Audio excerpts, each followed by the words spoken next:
Marvel has no faith in Riri Williams. Feige is taking the show out into an alley and shooting it and burying it over a 2-week release, and I'm mad about it. I'm writing this the night before the trailer for Ironheart is released. The first trailer, mind you, exactly a month before the show releases. This is also on the same day that the Andor finale releases and the Superman trailer releases. Heck, even the new Doctor Who is releasing. This is planned to fail. This trailer is going to get buried under all the Superman hype, guaranteed. This is not even mentioning the fact that this show is doing a 3-episode premiere, then 3 episodes the next week, and that's it. What are we doing, man? This is built to fail. A month out, before this show premieres, you're citing Ryan Coogler's name as producer behind this project after the Sinners hype. Not before, even though the man has come out with 2 stellar Black Panther films, Creed, which revitalized the Rocky franchise, and not to mention an absolutely stellar film debut in Fruitvale Station. He has proved himself over and over, and I'm so glad that he championed this project. So why cite his name if you don't even care about Ironheart? Okay, let me slow down. I'm getting angry again. Let's count what we know to be true. Ironheart was introduced in Wakanda Forever, a film I did an extensive video essay on at the end of last year. This was 3 years ago. 3 years of production. This is labeled as a miniseries premiering over 2 weeks. Something also to keep in mind, this is the second to last Chapek approved Marvel project, the last being Wonder Man coming out in December. Fantastic Four is premiering on July 25th. They teased this movie at the end of Thunderbolts. They're going heavy on promotional, especially on a double bill with Superman. Barbenheimer kind of summer. Marvel is banking on Fantastic Four to be a success, so Ironheart needs to go in and out of conversation real quick. Fast track it because the first family is the priority. I love the FF, but this is frustrating. This is not even mentioning clear political atmosphere here. Ever since a certain person was elected as president, Disney has been unmasking again and again with lessening diversity initiatives and pushing black-centric and queer-focused content out the door, or under the rug in the case of Ironheart. This is about determining what's profitable and what's not. Writing this now after the release of the trailer on social media and YouTube, tell me why, when this trailer releases, the comments have to be locked down. Can you guess? The racist clowns have come out to play, and I'm not saying if you don't care about Ironheart that you're racist, but y'all exist, and that was proven by plenty of the responses to my South of Midnight video, believe you me. Marvel doesn't care either. You canceled Moon Girl and Devil Dinosaur, the best Marvel animated project since Spectacular Spider-Man. And you casted Robert Downey Jr. as Doctor Doom, even though if you read a single comic book about the ruler of Latveria is Romani, just like Wanda Maximoff. But you don't care, do you? Not to mention when Daredevil talked about the country Latvia, which exists in our world, y'all were fanboying about it like it was some fictional state. Go outside and touch some grass, I beg of you. I'm getting angry again. Being a comic book fan is exhausting these days. Being a Marvel fan is exhausting these days. Thunderbolts gave me a small glimmer of hope. Fantastic Four gave me a chance to believe things would change. But I should have never forget that Marvel Studios will never, ever not be corporate. So, let me tell you a story. As a kid, I loved superheroes. Go figure, Batman 107 loves superheroes. I dressed up as Batman, played superhero with my friends on my lawn. I grabbed every single piece of superhero media off of Mail and Netflix or Blockbuster when I got a chance. I was known as the Batman kid, but I loved them all. I remember watching every single episode of the 90s Spider-Man show on Netflix and some on VHS. I remember going to my favorite comic book and bookstore, Adventures Underground. I remember the great big dog there that told me I was home. I remember grabbing those yellowing papers and smelling the years of wear, tear, and love. I remember Power Pack, Spider-Man, 70s Justice League with Green Arrow and Black Canary, Batman Adventures, so on. But I wasn't reading modern comics yet, following bi-weekly or even monthly, not until Marvel Now. Marvel Now was Marvel's company equivalent of DC's New 52, a relaunch of all the books at the offset of Avengers vs. X-Men, but the difference between the two is Marvel Now didn't reset the continuity. It just gave people a fresh restart on the books. Plus, it actually worked. While the New 52 reset the DC Universe continuity-wise and book-wise to some good effect with the likes of Action Comics, Flash, and Batman, there were also adverse products like a lackluster Justice League book and some odd characterization for certain characters like Big Blue. Marvel didn't reset the continuity, but put a focus on creator-specific, unique books, fresh takes. I'm talking Jason Aaron, God of Thunder, where we get Jane Thor, we got Gore the God Butcher. Superior Spider-Man, love it or hate it, is an insane take that is shocking it even got made.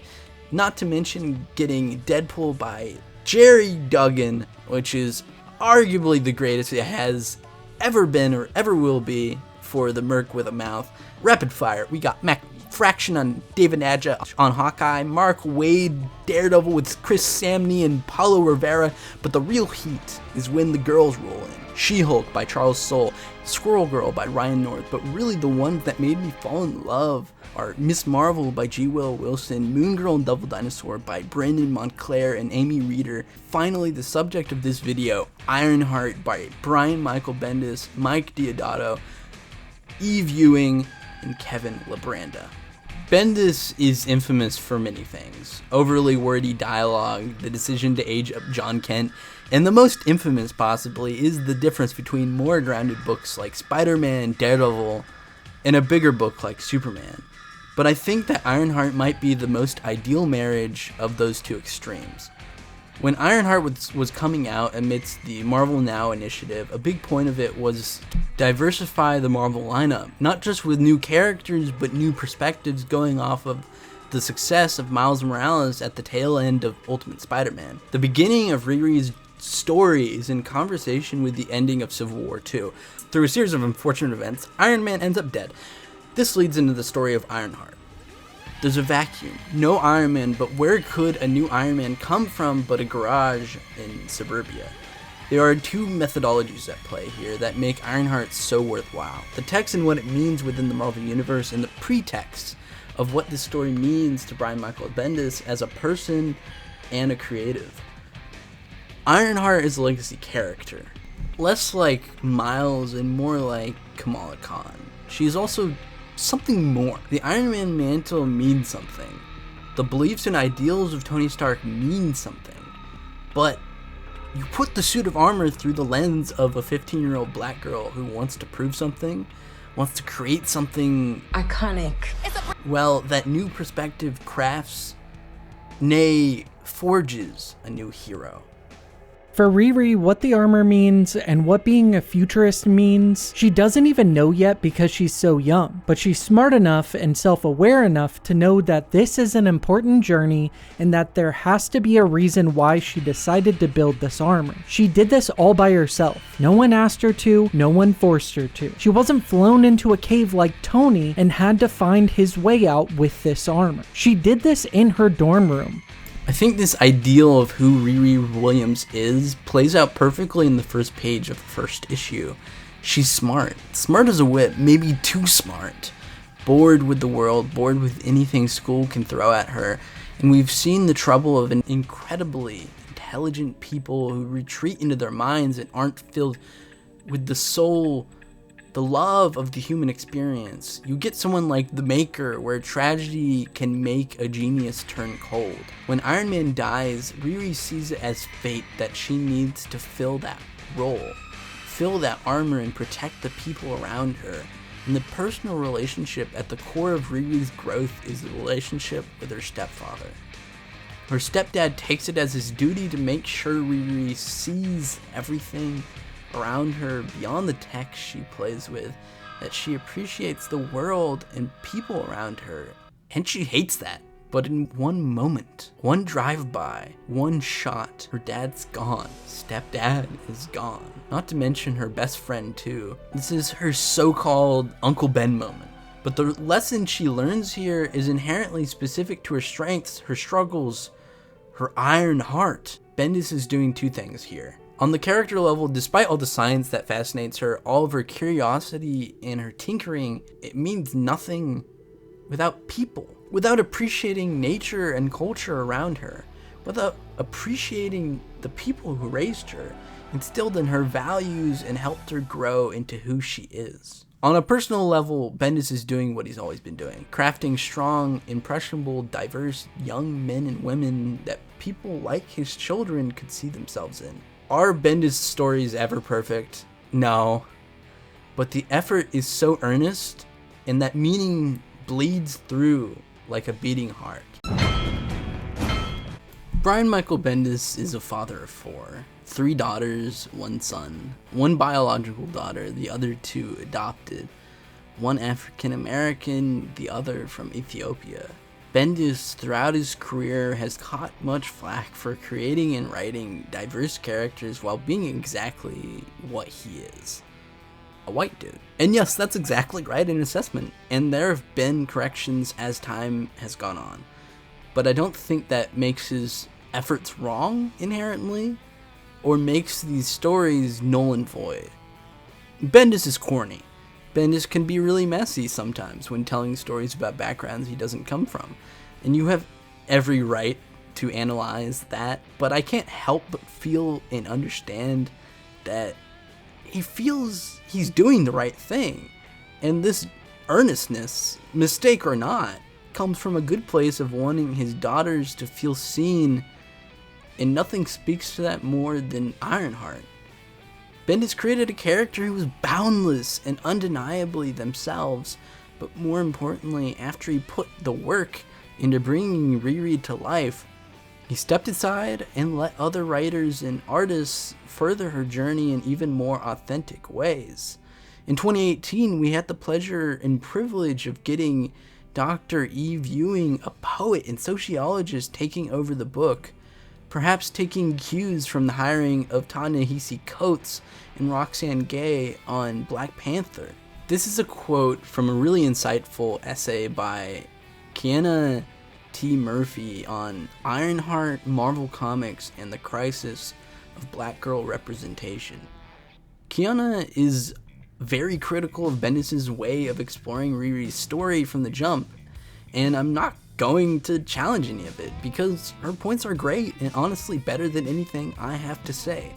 Because she's closer to the material and her criticisms hit at the heart of why I'm glad Ewing took over and other black creatives are telling Riri's story. It's invaluable that Bendis introduced Riri to the comic space. I don't think you can take that away from him, but black stories should be told by black voices.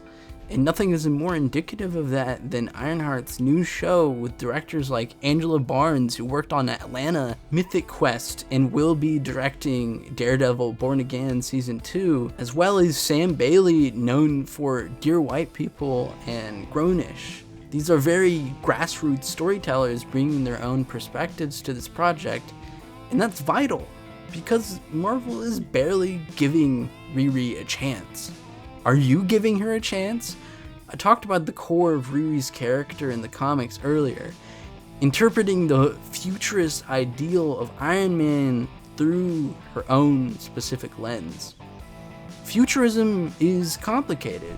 It's been co-opted many a time by tech CEOs and con men as a way of selling yet another product, or even in the case of the country I'm residing in, futurism is often used to make the divisions between the rich and the poor even wider. This is not what futurism is about in Eric Garland's purview. He writes, "Thinking about a world larger than ourselves, in my mind, would have to include a multicultural world, a world and people of variety. Futurism is about looking forward, but more than that, when used rightly, futurism is about stomaching fear and building bridges Whenever I see Riri Williams on the internet these days, or really any focus on black stories, need I say diversity? It's hysteria. It's, why do we need this? It's, ugh, not woke again. And I'm left perturbed. You are along those lines. If you are that, I beg of you, don't be so small. Marvel Studios, with your short-term profit motives, determining what is worth the time and effort to put into the eyes of the people, consider more than this financial quarter. Consider more than the bottom line. I know it's inherently nonsense to talk to you as if you're a person, or the people who do represent you see us as people, or minorities as people, worth risking losing a conservative audience. But futurism demands asking, begging, demanding change on a scale further than today and tomorrow. It demands that art change not only hearts and minds, but looks out for communities being left behind, as opposed to clutching your pearls and at the thought of losing a conservative audience. Maybe it's futile to ask that corporations in this never-ending age of corporate greed has some humanity. If all stories aren't told, if black stories aren't told, if we do not hold on to the ideals of diverse stories, which means building greater empathy and letting people be seen in the stories, the hero stories of our time, then we are narrowing our collective future. No matter who you are, that is giving up on us. Because it starts here, and then it moves here, and then it moves narrower and narrower and narrower until you're the last person left. Ironheart is about living a full life. And that means so many different things for any one of us, because our beginnings are defined by our contexts, but our endings are decided by what we do with that, what we build with our time, what is worth building, what is the future that you are building.